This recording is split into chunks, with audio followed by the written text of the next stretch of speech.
Hey guys, welcome back to the channel. And do you remember a little while ago in episode 600 we kind of clued up the Autobot side of the Micromasters? Well, we didn't quite clue it up. We almost clued it up. We have a couple of, I'll call it odds and ends left to do. And while most of them are Decepticon, we do still have one Autobot combiner to look at. And that's going to be this guy. By rights, I suppose one could make the argument that these are the molds and this is the styling that was used in 1992 to make Sixwing. This, however, is the kind of extensive repaint that was released as Micromaster Superion. Yeah, it's one of those where it was a Micromaster set that was made up of planes, so we'll give it a familiar name. I am a little nervous taking a look at this guy because it is one of the last figures that's known to have GPS. Dum dum dum. Nevertheless, he is going to be our focus, our delicate focus, this time around in the latest GotBot True review.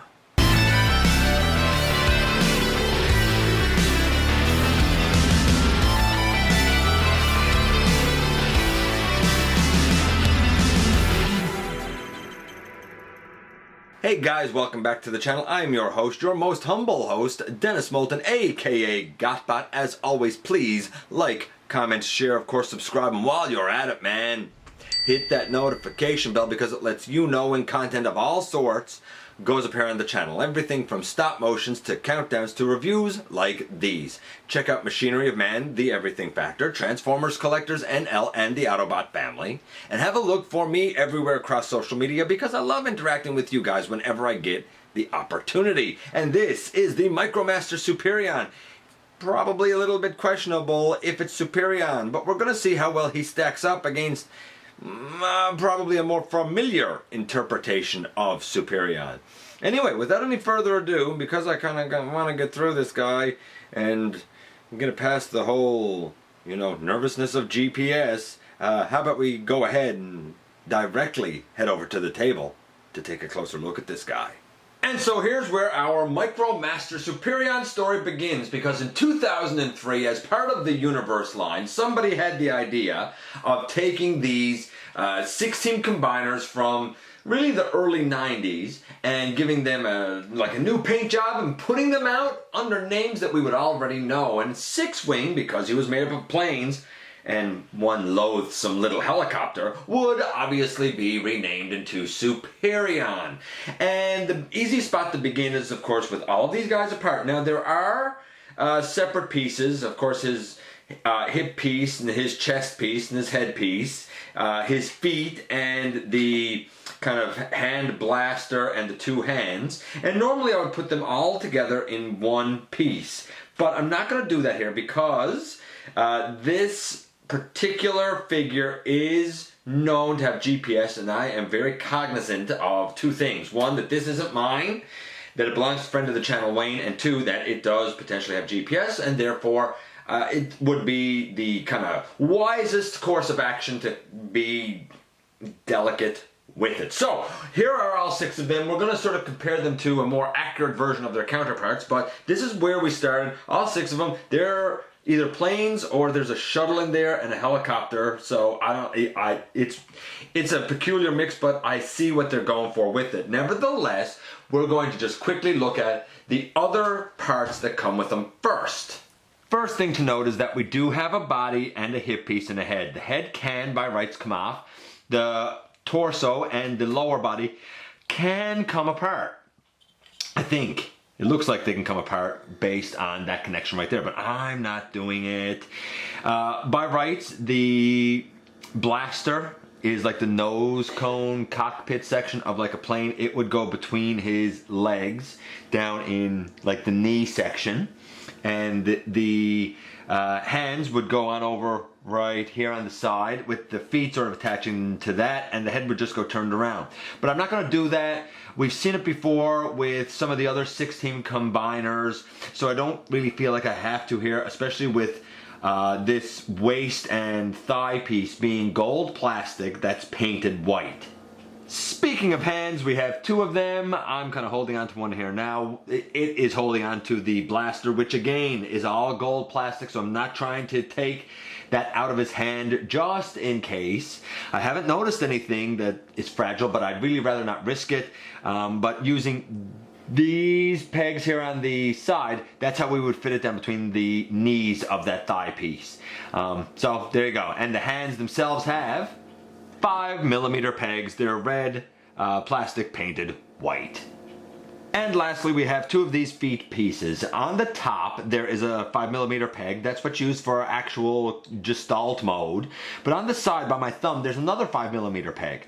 By rights, how you would put this together is you would take the hand that has a 5mm slot in it, you would put it on over the peg that really works for the shoulder, and then this would peg into the hand via the other side, so that the peg of the shoulder and the peg of the foot are kind of next to each other in like a wing configuration. Without putting the whole thing together, this is the configuration you would have with the hand on over the shoulder and the foot into the hand. And so we start off with this cute red plane. It is one of the legs, and it would be a representation for Fireflight. Or this guy. This is the Combiner Wars version. Red plane, red plane. And of course he's a bit of an adorable little red plane. He rolls fine if you need your plane to roll. I will note that to put him in, say, leg mode, we use the port that's down here to attach the foot to, and really you would just bring the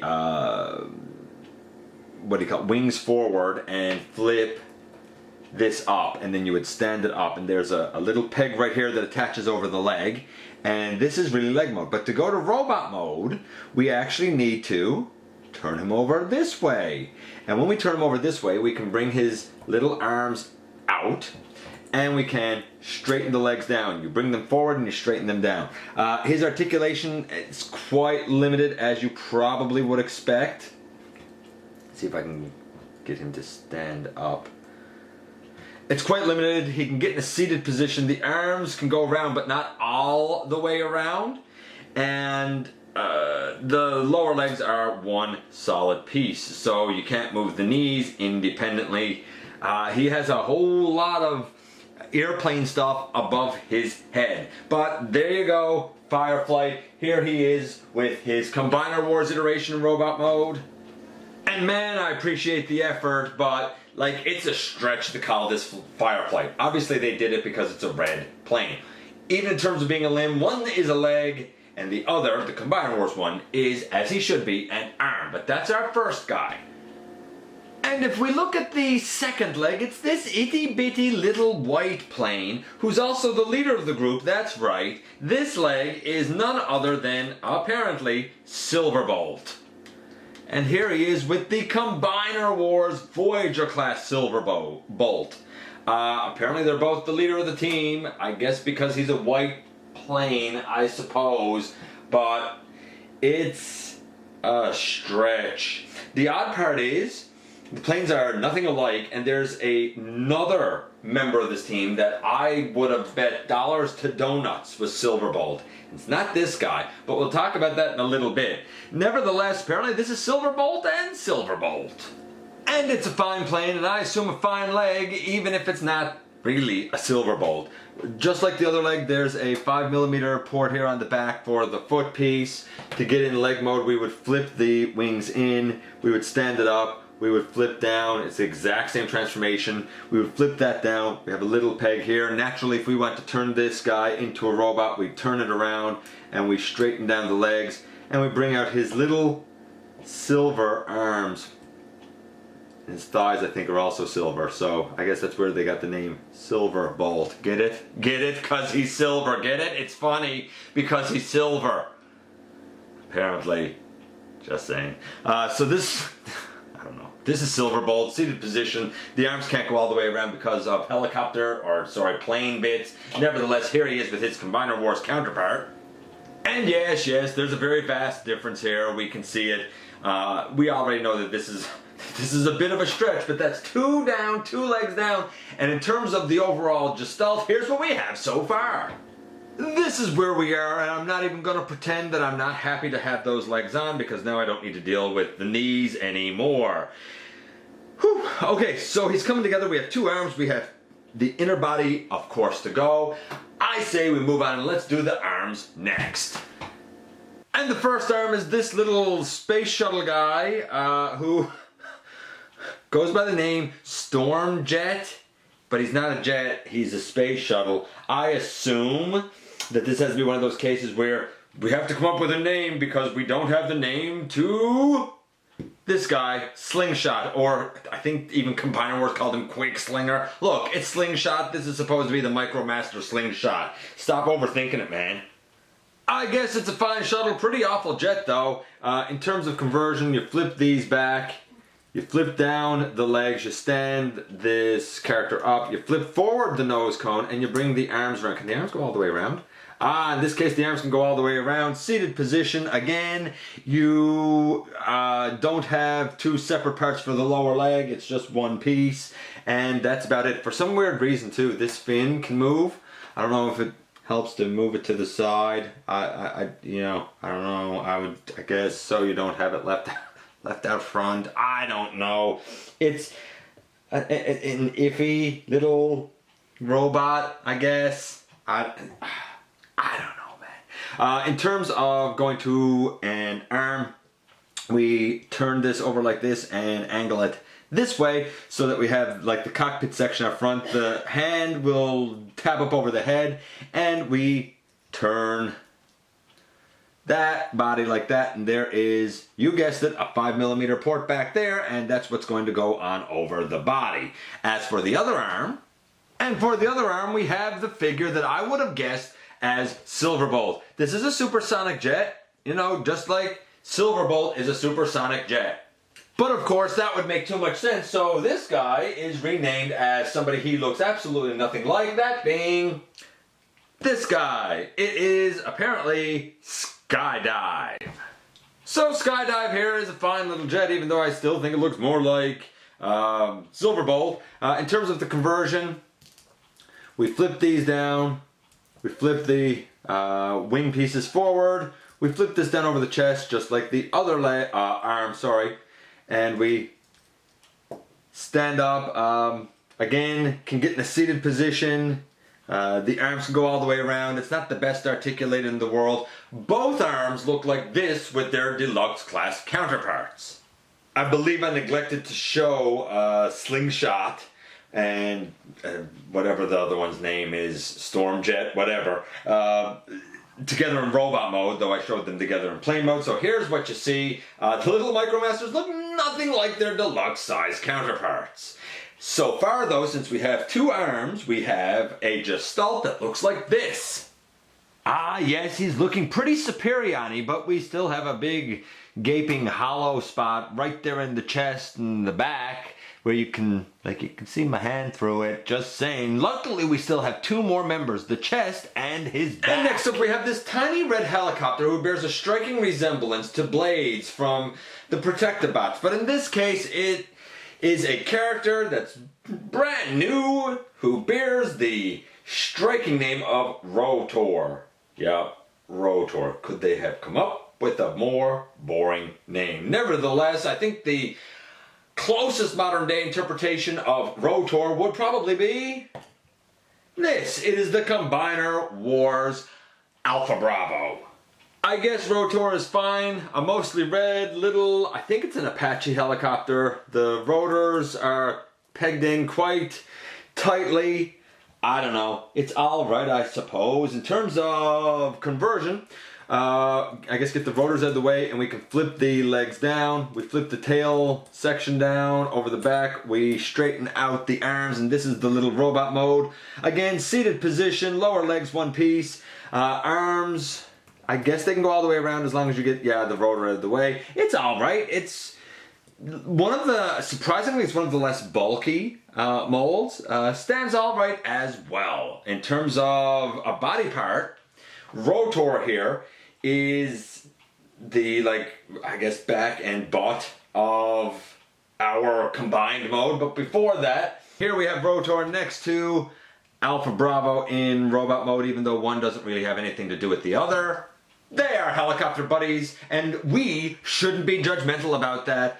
They look fine, I guess, even though they have nothing to do with each other. But, as I said, Ro-Tor is like the back and butt of Superion, and he looks like this. Believe me, I'm aware that I didn't show the conversion here, but I just wanted to get him put on because that's the last piece of like gold plastic worrisome issues that I have. You can put it on so that it looks like that if you are so inclined. And so finally, this little black jet is, as you probably would expect, air raid. And it's a decent rendition actually of air raid because it looks like air raid. Basically, Combiner Wars air raid. This air raid makes sense. In this case, air raid is not a leg. He is going to be a chest piece. In terms of this little guy, he makes a fine jet. For a conversion, we flip down his legs, we stand him up, we bring this back, and we bring out his little arms, and you know what? He does a fine job, really, of being a Micromaster homage to his namesake, who looks like this alongside him. Admittedly, one is a chest, and one is a leg, but they still look dandy together. In terms of articulation, pretty limited. The arms, they can go up and back. Seated position is about all you're gonna get there. For being a chest, we put up the cockpit section, put down the arms, flip back the legs, and this is what we have. Flip this in, and basically, do we flip that in? No, we leave that out, my mistake. And there's a little peg right there. This will slot into the front of the chest, and our gestalt looks like this. And what a glorious brick we have here. Knees don't bend, nothing at the hips. The arms can kind of go around, though these wing pieces do tend to get in the way. No knees. The feet, I guess, could swivel since they just peg in, but basically we have a brick here. The conversions are simple. Either you like them or you don't. Either they're a 10 because they're simple, or they're a 2 because they're not intricate enough. In terms of the colors, yeah, I guess it looks like Superion. I could see what they're going for. I guess it's like a 7 for looks. And in terms of posability, I mean, it's G1, it's 2 or 3. Next to actual Superion, he looks like this. If you squint, you can probably see what they're going for, but the real selling point here, and the thing that's really nice about this is how this whole display looks, and they look fantastic next to one another. Of course, only one of them is a Decepticon. This guy, vastly outnumbered, but looks glorious all the same. And here we are once again, and here he is, and he is nice enough. He certainly has the colors, but it's a bit of a stretch, I think, to call this Superion. Though I do like the white hands and the white feet. I kind of wish that the Combiner Wars version had that. Maybe the Unite Warriors version they did. I know there's the upgrade kit. I see why they would want to call this Superion. I get it. I totally get it. I kind of wish that they hadn't used the gold, but it's nice enough to have him, to set him up and put on the shelf. I wonder about the longevity of him, but you know what? He does make a beautiful display piece with all of his 6 combining brethren. And for that reason alone, I could honestly understand why anybody would want to have this guy in their collection. Anyway, let me know what you think about Superion here. Is he your Superion of choice? You know, I'd love to hear from you guys. As always, thanks for dropping by. Please hit that subscribe button, man. If you haven't done so already, it helps me out so very much. If you're in a position to help the channel to grow, then there's a donate link down in the description, wouldn't you know? And most importantly, don't forget that somehow, some way, each and every day, you do make a difference. And I look forward to the next time that you and I get together to have another visit, either in the live streams, at the stop motion premieres, or as always right here, man, inside the videos.